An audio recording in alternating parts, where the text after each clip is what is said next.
Hey, everybody, and welcome to the Ultimate Job Search and Career Podcast. I am Bill, the company's expert, and in today's episode, we're going to talk about confusing hypothetical job interview questions and how to answer them and what they mean. Okay, that's what we're going to cover in today's episode. Now, this entire episode is based on a question I received from one of my awesome viewers / listeners, and this is from someone called Ann Pei, if I'm saying that right. Ann Pei says, I would like you to make a video about the kind of questions, irrelevant ones, recruiters include in job applications. For example, I'm seeing a tendency to include unrealistic questions in the job applications. Okay, quote, to measure the creativity of the candidates. For example, I have found two companies asking for this. Question 1. How can I meet Mark Zuckerberg? Be creative. Now, Ann Pei goes on and says, realistically speaking, making a recruiter meet Mark Zuckerberg just because they want to meet him won't happen. Another company, a podcast company, asked, how can my clients be invited by Tim Ferriss to participate in his podcast? I did my homework, and Mr. Ferriss doesn't invite just anyone to his podcast. He only interviews world-class guests with awards in science, health, business, best-selling authors, etc. He even states on his website he doesn't do interviews or accept gifts, blah, blah. Okay, why would a recruiter, knowing these facts, dare to measure a candidate's worth by asking these non-related to the job position questions? Is there a science behind this? A Harvard graduate grilled me on Quora, saying that only non-creative people who aren't among the rare 1% will fail to answer questions like this. But if they are looking for that rare 1%, why are those for ordinary job positions? Or why ignore facts and ask for the impossible and make you feel stupid for not knowing or aiming to guess, these questions? I would love your point of view on this matter. Thank you. You're awesome. Well, thank you, Ann Pei. You're awesome too. Yes. Now, listen, you bring up a great point, okay? There are a lot of people out there that are recruiting candidates for jobs, okay? Some of them are recruiters, some of them are business owners, some of them are hiring managers, okay? If they're not one and the same. And there's a lot of different people out there that are using a lot of different creative reasoning to assess a person's work style, value, personality, background, and so on, okay? And sometimes they have really interesting reasoning, okay? Some of it not exactly grounded in science or fact, or even reality a lot of times, okay? So let's talk about these type of questions, okay? And it's not just in applications where they ask this. A lot of times they'll ask these in interviews right to your face, okay? So they'll ask you, like, how can I meet Mark Zuckerberg? Be creative. And you're just put on the spot. Now, I'm being kind here. A lot of times when recruiters and things ask questions like this, and it's a very cold, calculated thing, it's to determine your creativity. It's to determine your ability to think on your feet. It's to determine your values and things like this. There could be a million reasons for it. Now, I'm being kind. Sometimes that's the reason behind asking questions like this, okay? Just to share a personal story, many years ago in the 90s, I did a phone interview with Microsoft. I was just starting out in my career, and I had an engineering degree, and I was going to enter the workforce, and I did a phone interview with Microsoft, and I passed it. And we continued talking, in Seattle. And the phone interview was weird. And I found out after the fact that Microsoft was well known for giving these weird job interviews. And I remember when I was on the phone, the person interviewing me, it was a Microsoft employee. I didn't know. I assumed they were a recruiter. They asked me, they said, okay, we have to design a basketball hoop, one of those little mini basketball hoops that you have in your office. okay, that people put in their offices. We want to design one of those that can automatically keep score if more than one person is playing. Okay, so name me all the ways you could possibly do that. Okay, and I apparently did really well with this question. I listed off like 10 different ways right off the top of my head that this, device could the methods it could use to measure, who's throwing the ball and, all this kind of stuff. And I passed the question, but it was a totally off-the-wall question. It wasn't one of the standard job interview questions. It wasn't a question about my past.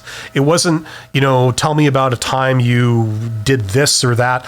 It wasn't that. And I would suspect that the reason they asked such a question was they wanted a free demonstration of your creativity or your grasp of different, technical processes or techniques. Okay, in that case, it was for like an engineering type thing. So that's one example, and the entire interview is like that. They asked all these crazy off the wall things that you couldn't anticipate, or at least I couldn't back then anyway, and you couldn't really prepare for, right? Just some random question, and that sounds a lot like. This, like the question you state here, how can I meet Mark Zuckerberg, be creative? I mean, it's kind of like that. Name me the different methods you would use to meet Mark Zuckerberg. Well, okay, I could look up on the internet and try and find out where his office is. And I could either hang out outside his office or outside the building. If it's no access to the public, I could fly a drone right by his window that's trailing a pennant that says, "Hi, Mark, I've got the answer to your biggest problem," and then, my phone number or something like that. I don't know, just to try and do this experiment right now, I could become well regarded for a certain thing. I could become well regarded in a certain field. Okay, either I could be a prominent YouTuber, or I could be someone that's known for posting opinion pieces in a technical area, and then I could meet Mark Zuckerberg by contacting his management company or calling into Facebook or Meta or whatever, and because my name would have some oomph behind it, they would put me through. Alternatively, I could do social engineering. I could call Facebook or Meta, and I could say, I'm Mark Zuckerberg's brother, and or long lost uncle or something, and I need to schedule a meeting with him. Can you put me through to his voicemail, something like that? I could list a whole bunch of these, but the point is, in this case, this question is probably to see if you can be creative on the spot, okay? If I had to guess, that's what I would say this question is for. So it is revealing something. It's also revealing if you can think on your feet, but that's kind of, in my opinion, that's a silly thing to do in a job interview. People are nervous as hell in an interview, and just because somebody can't perhaps think on their feet because they get nervous doesn't mean they're a bad employee, So, Ann Pei is asking, like, if it's a rare 1% that they're looking for, why do they ask these questions? I have a question for Ann Pei. Do you think that most recruiters would be able to spot the rare 1% if they were staring right at them? Probably not, in my opinion. I don't think a sort of person with, shall we say, average intelligence can really spot the difference between a person with above average intelligence and a brilliant person. Certainly not the 1% of all intelligent people, the most intelligent people. A lot of times, the reason why they ask a lot of these confusing hypothetical questions, okay, and to be less kind and more realistic, is because they have a really screwed up view of how to assess people. They have a mechanism known only to them that makes sense to them, but it's usually something out of Psychology 101 that doesn't actually hold up in the real world. And it looks good on paper, but in reality, it doesn't make any sense whatsoever. The reasoning is flawed. And, For example, how can my clients be invited by Tim Ferriss to participate in his podcast? Now, maybe not to advertise my ignorance, but I personally don't know who the hell Tim Ferriss is. I'm going to look him up after I get off this podcast. But so I would fail that question because I have no idea who this person is.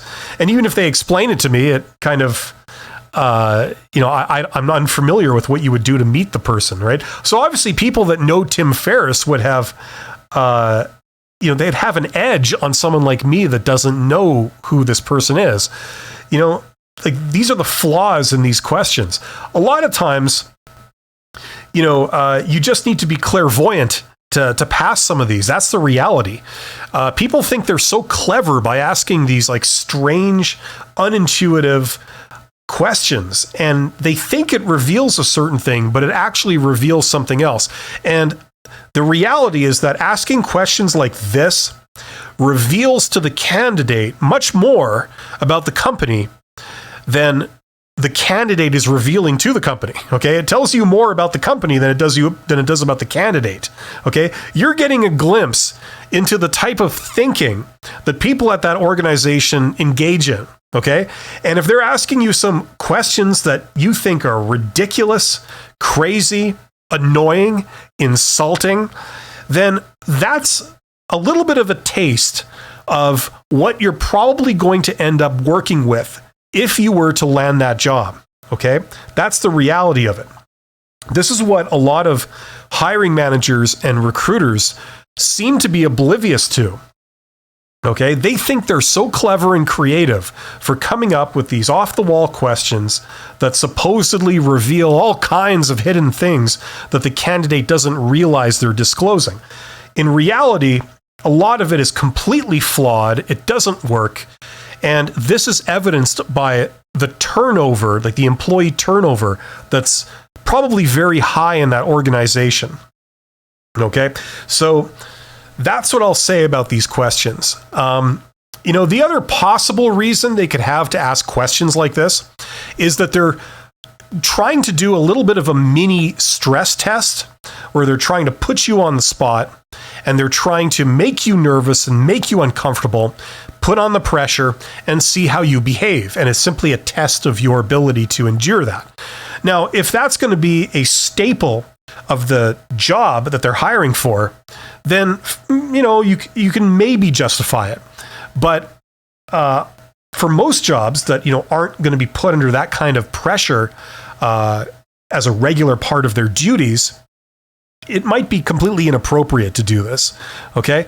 Like, for example, if I was doing a job interview, I could sit a candidate down and ask him these type of questions. I could say, hello, thanks for coming.